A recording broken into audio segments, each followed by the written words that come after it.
اعوذ باللہ من الشیطان الرجیم بسم اللہ الرحمن الرحیم الحمدللہ رب العالمین والصلاة والسلام علی رسولہ وعلی اہل بیتہ الطیبین الطاہرین المعصومین المظلومین الذین اذہب اللہ عنہم الرجس وطہرہم تطہیرا اللہم صلی علی محمد وعلی محمد۔ مومن مومنات السلام علیکم ورحمۃ اللہ وبرکاتہ۔ دعا مجھے سن کے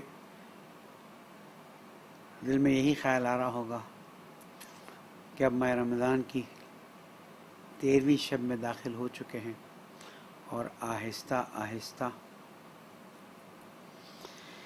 نصف ماہ رمضان سے گزرتے ہوئے شب قدر کی منزلیں ہوں گی، اور پھر وہی عید کی رات اور وہ عید کا دن، پھر ماہ رمضان کی راتوں کو ترسیں گے، ماہ رمضان کے دنوں کو ترسیں گے، دعاؤں کو ترسیں گے، روزوں کو ترسیں گے۔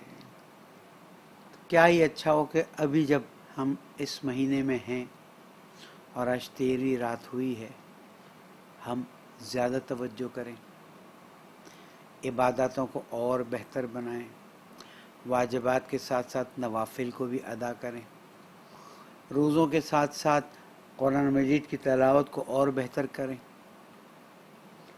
اور جتنا ہو سکے اپنا رابطہ اللہ سبحانہ و تعالی سے بہتر کریں۔ اور اہل بیت علیہ السلام سے بہتر کوئی بھی راستہ نہیں بتا سکتا، اور علماء نے دعاؤں کے مختلف مجموعات آمادہ فرمائے ہیں، چاہے وہ مفات جنہ ہو کہ ہم نے اپنی محنتوں سے اور ہمارے محترم بھائی سجاد صاحب کی محنتوں سے دعا کا مجموعہ تیار کیا ہے، ہدیۃ الصالحین کے نام سے۔ استفادہ کیجیے، ترجمہ اس میں موجود ہیں، سافٹ کاپی بھی ہے، ہارڈ کاپی بھی ہے، استفادہ کریں۔ جب تک دل میں شرمندگی کا احساس نہیں ہوگا، جب تک ندامت کا احساس نہیں ہوگا، جب تک عاجزی کا احساس نہیں ہوگا، اور یہ احساس کسی کی بھی دعا کے کرنے سے نہیں آیا تھا جب تک کہ معصومین علیہ السلام کی دعاؤں کو نہ سنا جائے۔ معصومین علیہ السلام نے دعاؤں کے الفاظ کو اس طرح سے ترتیب دیے ہیں کہ انسان شرمندہ ہوئے بغیر، عاجز ہوئے بغیر، جھکے بغیر رہ ہی نہیں سکتا، مگر یہ کہ وہ الفاظ پڑھتے ان کی بات نہیں کرتا۔ میں نے عرض کیا، اور مجھے خوشی ہے کہ میرے فرزند ڈاکٹر محمد میسمی نے دعا ابو حمزہ سمالی پر مختصر چند منٹوں کی شرح بیان فرمائی، تاکہ ایک مہینے میں انسان کم از کم دعاؤں سے کچھ معرفت حاصل کر سکے، کچھ اپنی غلطیوں اور کوتاہیوں کا احساس کر سکے، اور آئندہ باقی زندگی کے لیے تیاری کر سکے۔ امید ہے انشاءاللہ مومنین مومنات اپنے ان ایام کو، اپنے ان ساعات کو ضائع نہیں ہونے دیں گے، اور ایک بہتر انداز میں، مثبت انداز میں، جو پہلے دل سے کہتا رہا ہوں، کینہ، بغض، ناراضگیاں معاف کریں۔ وَلْيَعْفُوا وَلْيَصْفَحُوا أَلَا تُحِبُّونَ أَن يَغْفِرَ اللَّهُ لَكُمْ۔ اور تم چاہتے ہو اللہ تمہیں معاف کرے، تم درگزر کر دو۔ شب قدر سے پہلے صفائی، دل صاف، سوچ صاف، گھر صاف، مال صاف، تاکہ پاکیزگی کے ساتھ شب قدر میں داخل ہوں، اور پھر جب قرآن اٹھا کے کہیں بے کہ یا اللہ، بے محمد، بے علی، بے فاطمہ صلوات اللہ السلام اللہ علیہ، تو اللہ تعالیٰ کی طرف سے آواز ہے، لبیک میرے بندے، تو نے اتنی محنت کی ہے میرے بارگاہ میں آنے کے لیے، اپنی ہر چیز کو پاک صاف حلال کیا ہے، تو اب تو مانگ جو تجھے چاہیے مل جائے گا۔ شاید اس وقت پھر انسان دنیا کی چیزیں نہ مانگے، پھر انسان کے پالنے والے بس تو چاہیے، تیرا قرب چاہیے، تیری خوشنودی چاہیے، تیری عبادت کی لذت چاہیے، تیرے شکر کی توفیق چاہیے، تجھ سے دوری پر رونا چاہیے، خشک آنکھوں میں آنسو چاہیے، تیری یاد میں گریا چاہیے، تیرے فراق میں اتنا روئیں کہ پھر حضرت یعقوب علیہ السلام کی طرح آنکھیں چلی جائیں۔ اور اللہ کی یاد میں نہیں رہ سکتے تھے، امام حسین علیہ السلام کی یاد میں روئیں، وہ بھی اللہ کے بندے تھے، اللہ کے دین کی خاطر قربان کر دیا، اللہ نے اپنی رضایت امام کو دے دی۔ رضی اللہ عنہ و رضو عنہ، جب ہم اصحاب رضوان اللہ تعالی علیہم کے بارے میں کہتے ہیں قرآن مجید کی آیت کے مطابق، تو اہل بیت علیہ السلام تو اصحاب سے اوپر ہیں، ان کا مقام، ان کی قربانی بہت اوپر ہے۔ تو اگر اللہ کی یاد میں نہیں رو سکتے، اپنے گناہ کی شرمندگی میں نہیں رو سکتے، تو کم از کم کربلا والوں کی یاد میں روئیں، اور اس رونے میں اپنے گناہ کو بھی یاد کر لیں، اللہ سے نزدیکی کی بھی خواہش کر لیں۔ فتویٰ ہے کہ ویسے نماز میں دنیاوی چیز کے لیے رونا کراہت رکھتا ہے، لیکن اگر سید الشہداء کے لیے آنسو آتے ہیں یا رونا آتا ہے کراہت نہیں رکھتا۔ اللہ تعالیٰ کچھ ہمیں سوچنے سمجھنے کی توفیق عطا فرمائے، اور ہمیں تیاری کی توفیق عطا فرمائے۔ دیکھ رہے ہیں ہم گھنٹوں میں کورونا انڈیا میں کتنی تیزی سے پھیل رہا ہے، کچھ سوچ نہیں سکتا تھا، سنبھل نہیں رہا ہے، لوگ پریشان ہیں، ہندو مسلمان سب اس وقت مشکل میں ہیں، ان کے لیے دعا کیجیے اور خود احتیاط کیجیے۔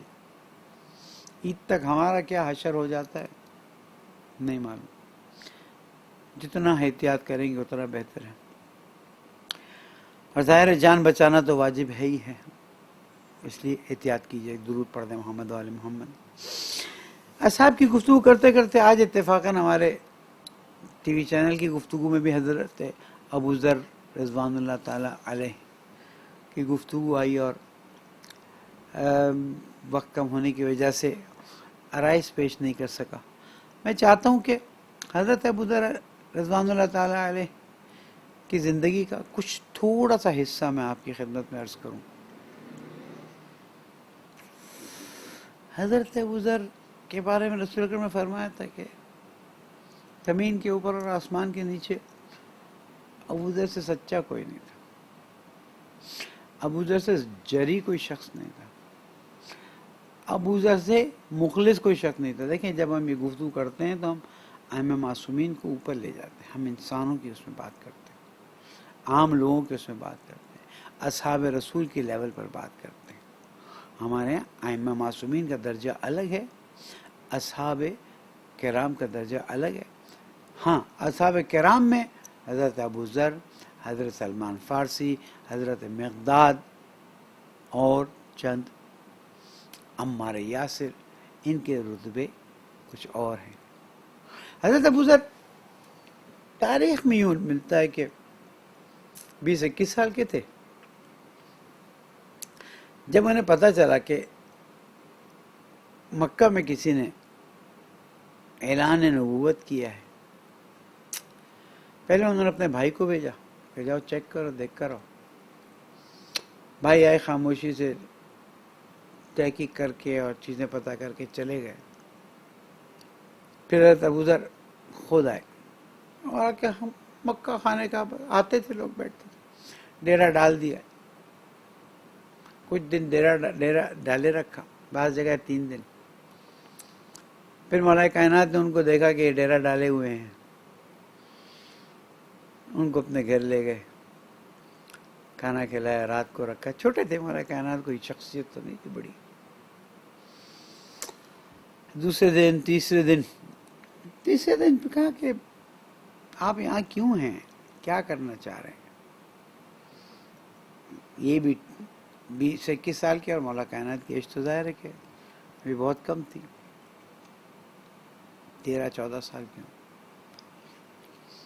کہا اگر راز فاش نہ کرو تو ایک بات کہوں کا وعدہ، بات میں راز فاش نہیں کروں گا۔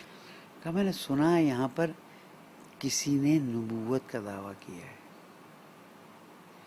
میں اس کو دیکھنا چاہتا ہوں، میں اسے ملنا چاہتا ہوں.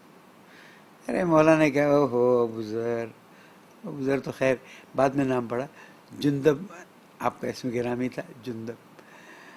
او جندب آپ مجھے پہلے کہہ دیتے، چلے صبح میں آپ کو ملاؤں گا. بس صبح ہونی کیا تھی کہ اس سورج کا نکلنا کیا تھا کہ اسلام کو ایک اور نور مل گیا. اس نور کا نام حضرت ابو ذر تھا، جو بعد میں ابو ذر، بیٹے کا نام ذر تھا تو ابو ذر کے عنوان سے. جناب جندب جو ہے انہوں نے رسول اکرم کو دیکھا، ملاقات کی، ایمان لائے، اور اس کے بعد بس کیا تھا، گئے خانہ کعبہ کے پاس، لوگوں میں نے ایمان قبول کر لیا، میں محمد صلی اللہ علیہ وآلہ وسلم پر ایمان لے آیا. اللہ اکبر. عجیب ہے، میں نے جان بوجھ کر میں نے نقطہ انتخاب کیا ہے آپ کو سمجھاؤں،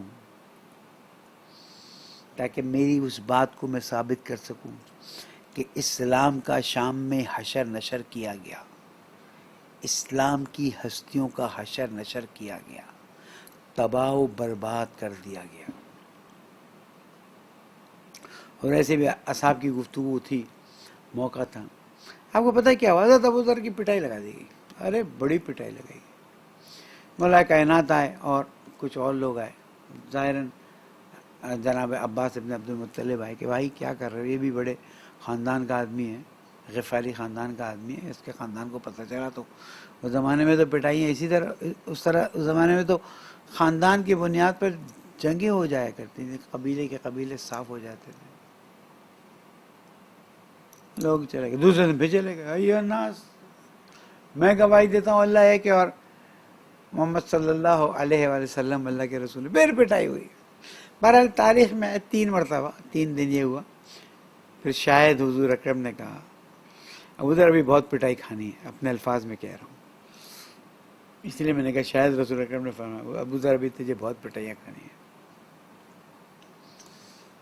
اب ابو ذر رسول اکرم کے ساتھ ساتھ تھے، اپنے قبیلے میں گئے، قبیلے والوں کو بتایا، ظاہراً آدھا قبیلہ مسلمان ہو گیا، بھائی بھی مسلمان ہو گئے،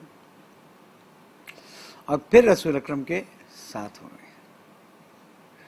اب اٹھنا بیٹھنا رسول اکرم کے ساتھ، اور ظاہر ہے کہ جب رسول اکرم کے ساتھ اٹھنا بیٹھنا تھا تو مولا کائنات کے ساتھ اٹھنا بیٹھنا تھا. ایک ہی پیالے سے کھانا کھانا، ایک ہی پیالے سے پانی پینا، اور اس طرح اسلام کے دامن میں حضرت ابو ذر جیسی شخصیت داخل ہو گئی. اب ہجرت ہوئی ہے، حضرت ابو ذر رضوان اللہ تعالیٰ علیہ ہجرت فرما گئے، وہ گئے اور انہوں نے رسول اکرم کا پورا ساتھ دیا، جنگوں میں تشریف لے گئے، غزوات میں تشریف لے گئے. حضرت ابو ذر دنیاوی لحاظ سے ایک جس کو ہم کہتے ہیں نا کہ مست انسان تھے، نہ مال کی پرواہ، نہ دنیا کی متاع کی پرواہ، وہ اپنی زندگی گزارتے تھے. شادی کی انہوں نے، اللہ نے ان کو بیٹا بھی دیا، بیٹی بھی دی. حضرت ابو ذر زبان کے بہت کھرے تھے، اور بعض احادیث جو میں نے مطالعہ کی ہیں تو پتہ چلتا تھا کہ رسول اکرم بار بار ابو ذر کو کہتے تھے کہ ابو ذر تمہارا جیسا صریح گفتگو کرنے والا کیوں ایسا؟ اس لیے کہ ابو ذر رضوان اللہ تعالیٰ علیہ نے رسول اکرم کے پاس نشو و نما پائی، مولا کائنات کے ساتھ اٹھنا بیٹھنا ہوا. اور ایک غزوے کا واقعہ میں نے وہاں پر سنا ہے، غزوہ تبوک. غزوہ تبوک بہت شدید تھا، غیر مسلمانوں کے فوج جو ہے وہ بارڈر پر آ چکی تھی، ظاہراً رومیوں کی فوج تھی. 1.5 لاکھ فوجی اسلام کی حدود عرب کے بارڈر پر آ چکی تھی. حضور اکرم کو پتہ چلا 700 کلومیٹر 700 میل کا فاصلہ تھا جو طے کرنا تھا، اور یہ بات طے ہوئی کہ جو اس میں نہیں آئے گا وہ قطعاً منافق ہوگا، ایمان اور نفاق کے پہچان کے طور پر، سوائے وہ کہ جو بالکل جن کے پاس کچھ بھی نہیں ہے، یا جو بالکل ہی مریض ہیں، یا خواتین اور بچے، اس کے علاوہ کوئی نہیں ٹھہرے گا۔ تقریباً 30,000 لوگوں کا قافلہ شروع ہوا، مدینہ سے نکلا اور تبوک کی طرف روانہ ہوا۔ لوگ مختلف بہانے سے چلے تو سب تھے، پیچھے رہنے لگے، اور جب کوئی پیچھے رہ جاتا تو آواز آتی اللہ اکبر، فلاں پیچھے رہ گیا، اور حضور اکرم ایک جملہ فرماتے اگر اس میں خیر ہوگی تو وہ آ جائے گا۔ ہوتے ہوتے دیکھا ابوذر کی سواری بھی آہستہ آہستہ پنچر ہونے لگی، اور حضرت ابوذر پیچھے رہ گئے، اللہ اکبر، ابوذر پیچھے رہ گئے۔ حضور اکرم نے کوئی اس میں 19-20 اظہار نہیں کیا، وہی جملہ اگر اس میں خیر ہوگی تو وہ آ جائے۔ اب یہ قافلہ آگے جاتے جاتے کہیں پڑاؤ ڈالا۔ اب دوسرے دن صبح کی بات، دن کی بات ہے کہ قافلہ پڑاؤ ڈالا ہوا تھا، اور دیکھا دور سے کوئی ایک سائے جیسی چیز آ رہی ہے۔ حضرت ابوذر آتے ہوئے نظر آئے، اور ایک وقت جب نزدیک آئے لوگوں نے سہارا دیا تو شدت پیاس سے بےحال تھے، اور عجیب ان کا عالم تھا۔ حضور اکرم کے پیروں کے پاس آ کے گر گئے، پانی لاؤ پانی لاؤ، کہا نہیں پانی تو میرے پاس موجود ہے، مشق اتاری۔ رسول اللہ نے فرمایا ابوذر پانی تمہارے کندھوں پہ اور تم اتنے شدید پیاسے؟ کہ رسول اللہ میری سواری ڈھیلی پڑ گئی اور میں آپ کے قافلے سے پیچھے رہ گیا۔ میں نے ہمت نہ ہاری اور اللہ تعالیٰ سے دعا کی کہ اے اللہ اپنے حبیب سے ملا دے۔ ہمت کرتا رہا، چلتا رہا، راستے میں میں نے غدیر دیکھا، چھوٹا حوض جو ہوتا ہے جیسے غدیر خم ویسے۔ میں نے دیکھا اس کا پانی بہت شیرین ہے، میں نے ذرا سا منہ لگایا، بہت شیرین پانی تھا۔ میں نے اپنی مشق بھری اور اللہ تعالیٰ سے کہا جب تک تیرے حبیب کو اس میں سے نہیں پلاؤں گا نہیں پیوں گا۔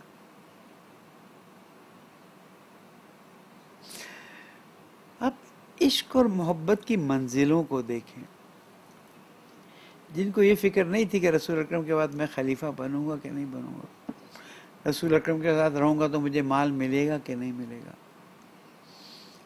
این ممکن تھا کہ حضرت ابوذر پانی نہ پہنچا سکتے راستے میں ہی پیاس کی شدت سے، لیکن اللہ کے حبیب کی محبت اتنی زیادہ دل میں۔ پانی پیا حضور اکرم نے، پھر حضرت ابوذر کو پانی پلایا، اور یقیناً رسول اکرم کی آنکھ میں آنسو آ گئے ہوں گے۔ جنگ ہوئی، آگے واقعات سب پیش آئے۔ رسول اکرم نے حضرت ابوذر سے کہہ دیا تھا ابوذر تم اکیلے زندہ رہو گے اور اکیلے مرو گے، اور یہ بھی بتا دیا تھا کہ تمہیں مدینہ سے بدر کیا جائے گا۔ حضور اکرم کا وصال ہوتا ہے، خلافت کا مسئلہ آتا ہے، حضرت ابوذر، حضرت سلمان، حضرت مقداد اور حضرت عمار یاسر مولا کائنات کے ساتھ ہیں، زبیر ابن عوام بھی مولا کے ساتھ ہیں، اور تاریخ کا جملہ کہ زبیر ابن عوام سب سے زیادہ مولا کائنات کی کھل کے حمایت کر رہا تھا۔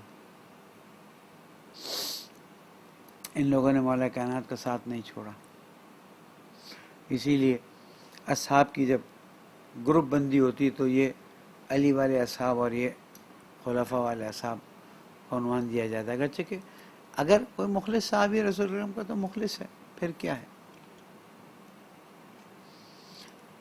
اب ابوذر ہر خلافت کے دور میں باقاعدہ طور پر اپنی ڈیوٹی سمجھتے تھے کہ میں امر بالمعروف کروں اور نہی عن المنکر کروں۔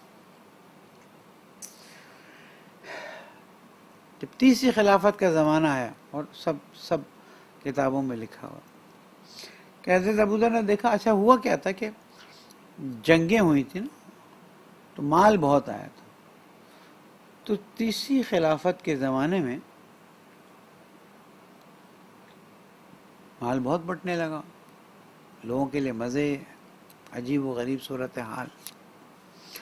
ایسی صورت میں حضرت ابو ذر نے دیکھا کہ وہ رسول اللہ والا اسلام کہاں گیا, وہ سادگی, وہ قرآن مجید کی آیت ان الذین یکنزون الذهب والفضة, وہ لوگ کہ جو سونا اور چاندی کو اپنے پاس جمع کرتے ہیں اور اللہ کی راہ میں خرچ نہیں کرتے, فتقویٰ بہا جباہم و جنوبہم, تو قیامت کے دن اللہ تعالیٰ اس کو گرم کرے گا اور ان کے ماتھے پر اور ان کے کمر پہ لگائے گا,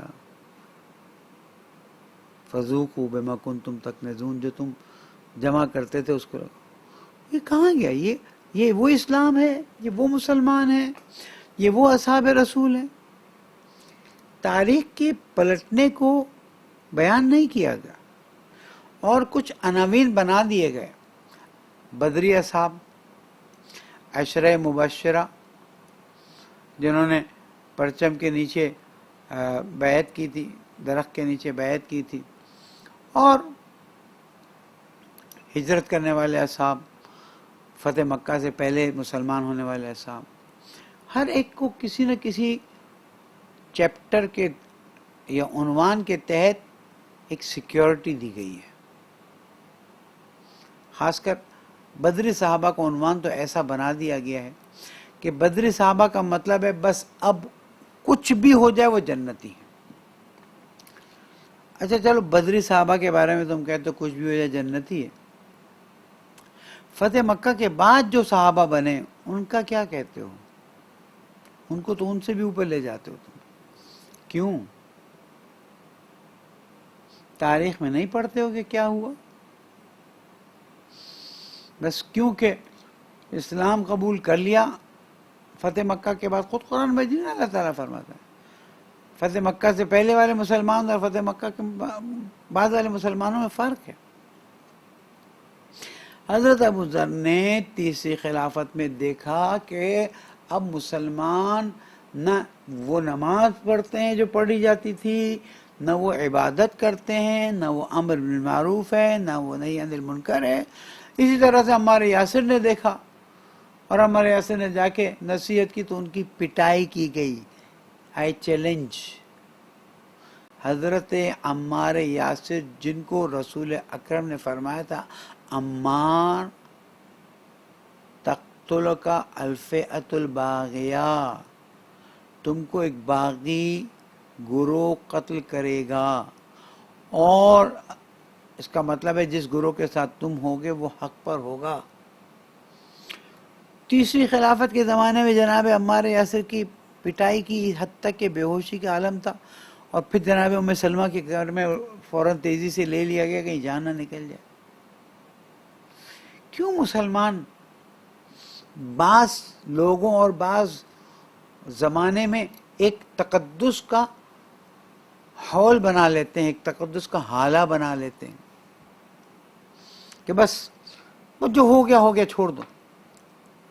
خود تیسرے خلیفہ کے ساتھ جو واقعہ پیش آیا, کافر نہیں آئے تھے روم سے یا ایران سے یا توران سے یا یمن سے,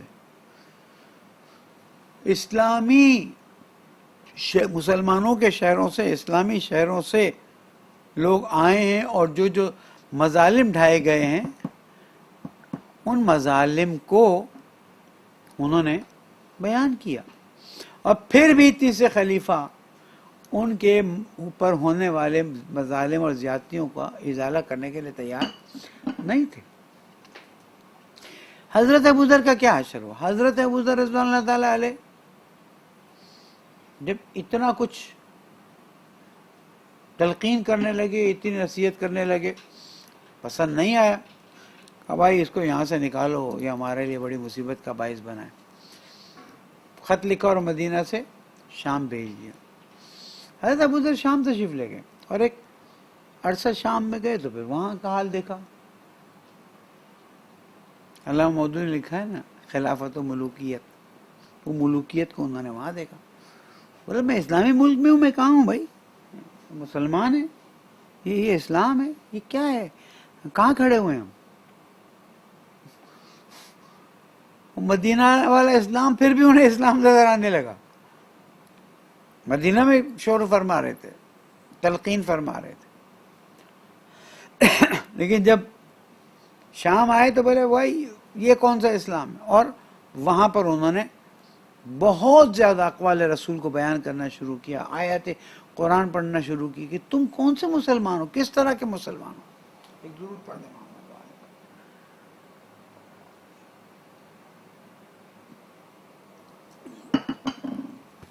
تو شام کے امیر نے تیسرے خلیفہ کو خط لکھا کہ بابا یہ مصیبت کہاں ہمارے گلے ڈال دی.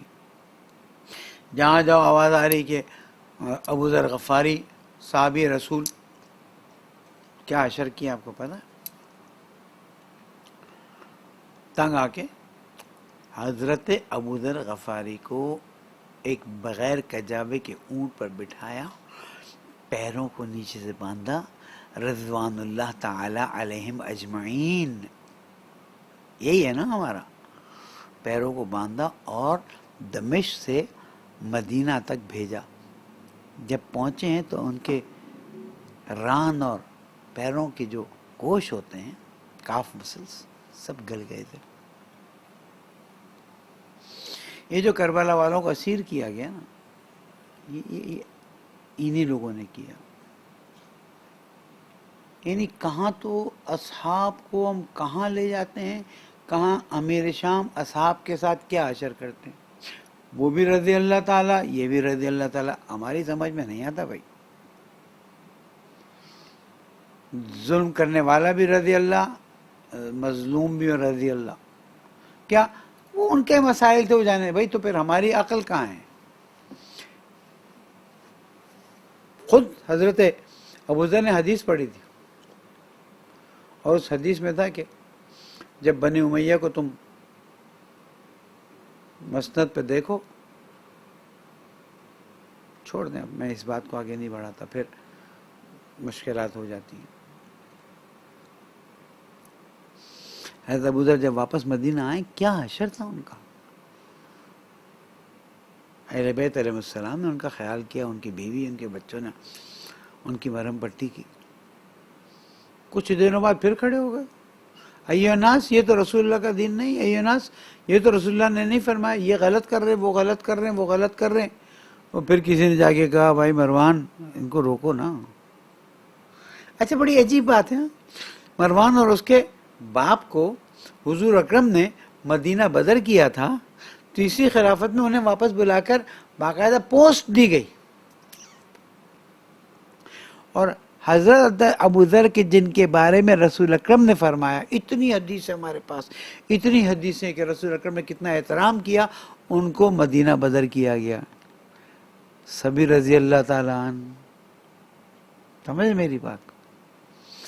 حضرت ابوذر نے پھر سے اس پر پھر شور اٹھا کہ بھائی اس کا کوئی علاج کرو. جس بات کو میرے آج آخر میں رہ گئی اور ایڈورٹیزمنٹ شروع ہو گئی, اس لیے کہ ٹائم بہت کم تھا, وہ یہ تھی کہ حضرت ابوذر کو پھر بلایا گیا اور بلا کے کہا کہ بس کرو, چھوڑ دو.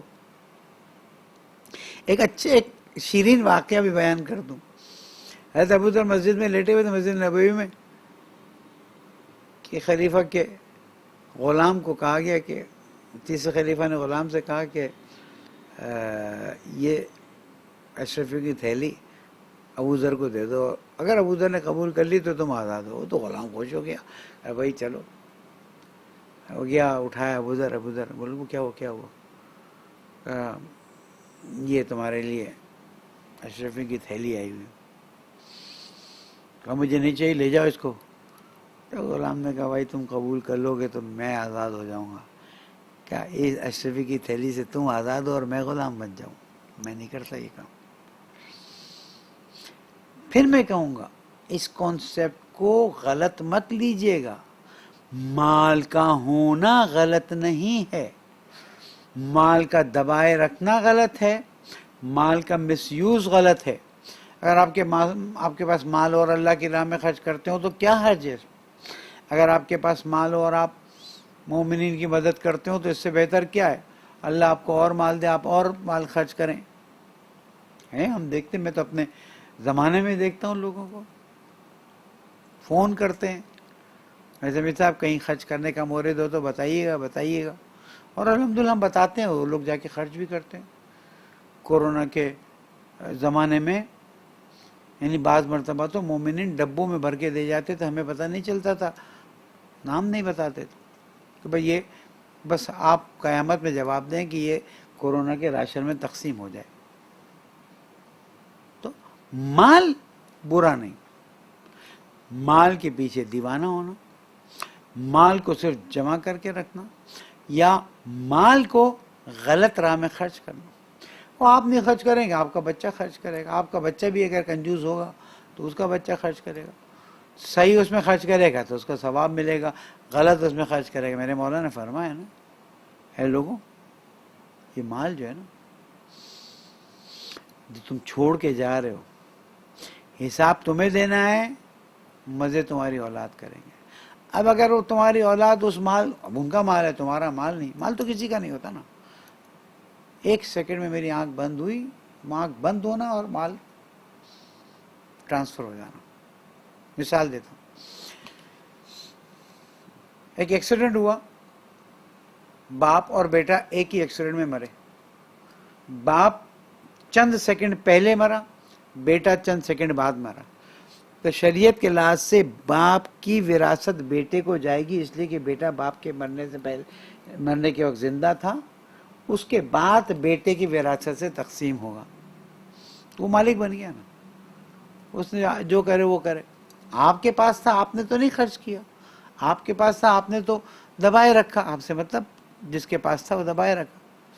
یہ شریعت پسند نہیں کرتی. یہ بھی نہیں کرتی وَلَا تَبْسُطْهَا كُلَّ الْبَسْطِ، اتنا بھی مت کھول لو، نہ اپنے ہاتھوں کو گردن سے باندھ کے رکھ دو، گریبان سے باندھ کے رکھ دو، نہ پورا کھول دو. دونوں کے بیچ کا راستہ تو نکالو نا. ہاں مولانا جتنا ہوتا ہے ہم خمس تو دے دیتے ہیں، زکوٰۃ تو دے دیتے ہیں. خمس و زکوٰۃ نہیں دو گے تو تم ڈنڈے پڑیں گے. وہ تمہارا مال ہی نہیں ہے. یہ کانسیپٹ چینج ہونا ہے. میرے مال میں اگر خمس واجب ہوا ہے یا میرے مال میں زکوٰۃ واجب ہوا ہے تو خمس امام علیہ السلام اور سادات کا مال ہے میرے ہاتھ میں، اور زکوٰۃ فقراء کا مال ہے میرے ہاتھ میں. آج خمس ایسے بانٹتے ہیں جیسے رشتہ داروں کی مدد کرتے ہوئے ایسے بانٹ رہے ہیں جیسے سمجھتے ہیں کہ بھئی ہم چیریٹی کر رہے ہیں. خمس سے نہیں حساب ہو سکتا.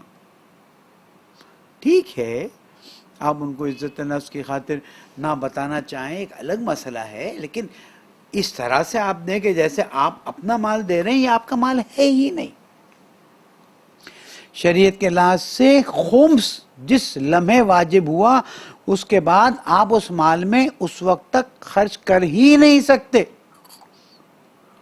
جب تک ان کا حق نہ دے دیا جائے. کہاں جا رہے ہیں ہم، کیا کر رہے ہیں؟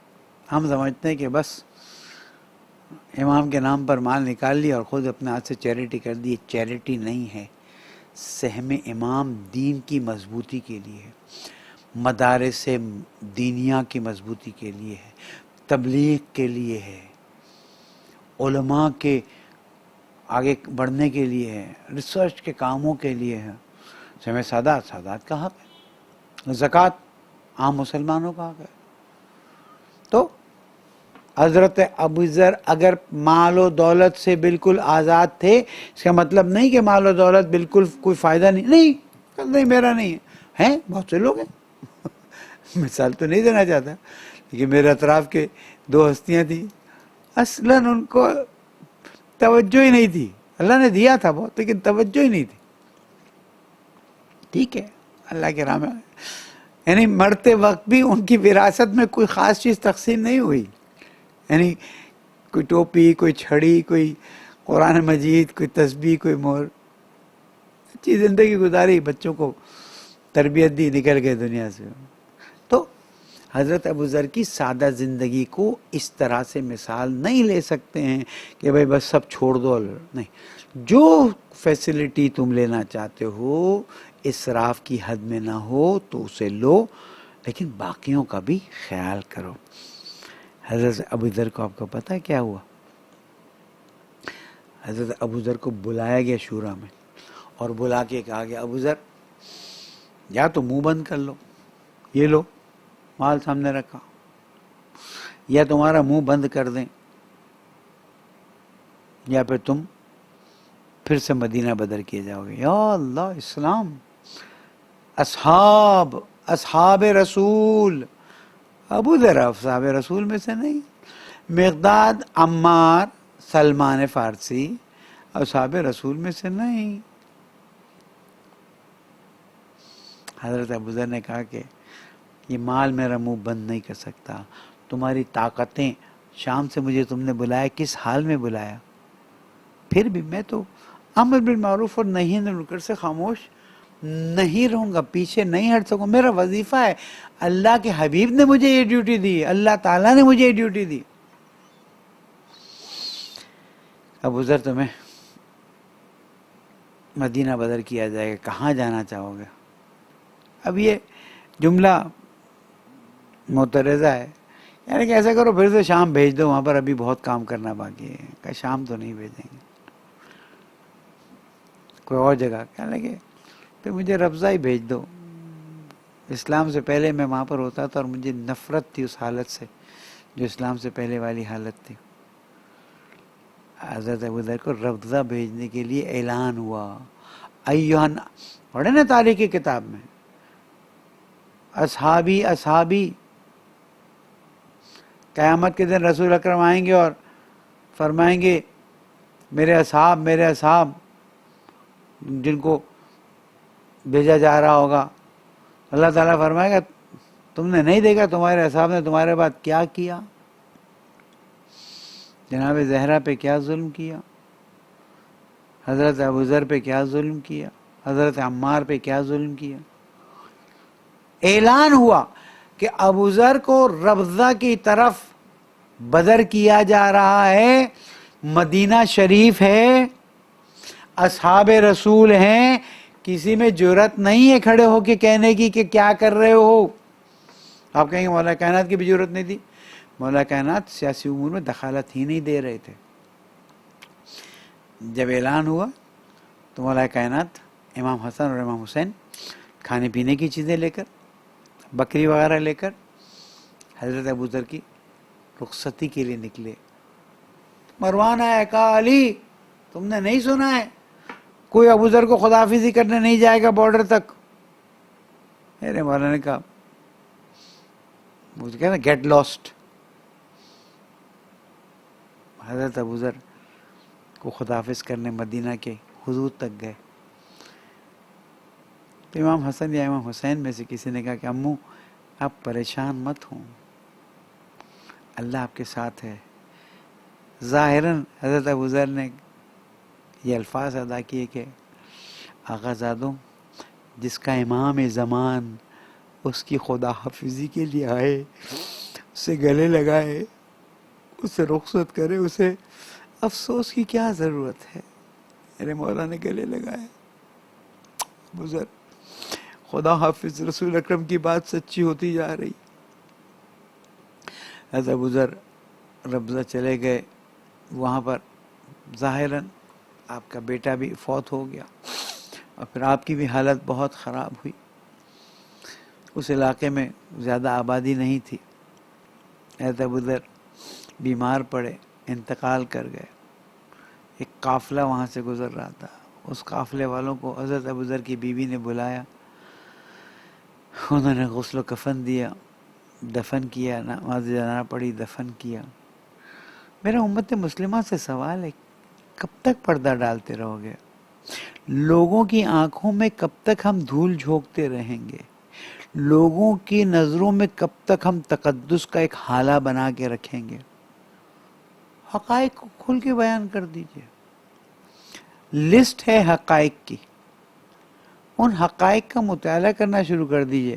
چھوڑ دیجئے شیعہ کتب، اٹھا لیجئے اہل سنت کی کتابیں اور دیکھیں کہ کیا کیا احوال بیان کیے گئے ہیں. یہ آج کے زمانے میں شیعوں کے مقابلے میں صحابہ کو بڑا کرنے کی کوشش کی گئی ہے، اور شام میں پہلے سے ان کاموں کی تیاریاں ہو چکی تھیں.